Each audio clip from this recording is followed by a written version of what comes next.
In the mid-1950s, Elvis Presley played a new kind of music, fusing country and rhythm and blues with a new rock and roll style. He swiveled his hips on stage, mimicking the moves of black entertainers. At first, many people did not know what to think about him. But it was not long before young people went crazy over his music and flocked to his concerts. Elvis became known as the king of rock and roll. Bernard Lansky met Elvis when he was in high school. Lansky owned a clothing shop in an African-American neighborhood with clubs where black singers performed. Elvis would stop to admire the clothes in the window. One day, Lansky asked him to come in. He said, "I don't have no money. When I get rich, I'm going to buy you out." I said, "Do me a favor, don't buy me out, just buy from me. I appreciate it." Elvis wanted clothes that would make him stand out. Lansky gave the young man some clothes on credit. Soon after, Elvis sang on national television and became a star. Elvis became a lifelong customer. Lansky made this coat to match Elvis's pink Cadillac and designed shirts for him in unusual color combinations.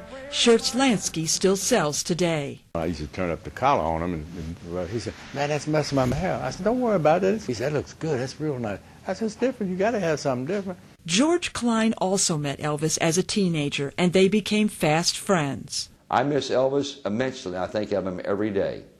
He was the best friend I ever had. Klein was part of a group of people known as the Memphis Mafia that traveled with Elvis and kept him company at his Graceland home. Elvis lived at his beloved estate for 20 years until the day he died. The 1970s decor is a mixture of cutting-edge and traditional decorating styles. You felt relaxing there. It's a comfortable home. It really is. And when you walk in, you feel comfortable. You feel safe and everything. Klein says Graceland was Elvis's escape, since he could not go anywhere else without being noticed.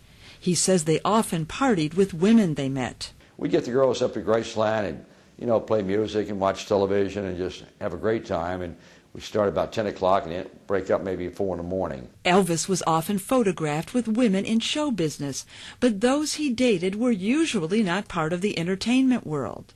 He liked ladies who were just normal, everyday girls away from show business. Memphis schoolteacher Jo Kathy Brownlee Elkington dated Elvis for a few months in 1975. On their first date, he surprised her with a brand new car. And Elvis looked at me and said, "Honey, I hope this one's okay. It was the best I could do at 2 o'clock in the morning." As rock music changed over the decades, Elvis adapted and had at least one top 40 hit on the music charts every year. He could sing anything. And he always said, "As long as my voice doesn't fail me, I know I'll be around in show business." Despite his many hit songs, Elvis won only 3 American Grammy Music Awards, all for gospel albums. At a young age, Elvis began singing gospel music at church. It was gospel music. That was his favorite music to relax with and to really enjoy by himself. Elvis showcased his music in more than 30 films. Klein says although Elvis had a lucrative movie career, he hungered for better roles.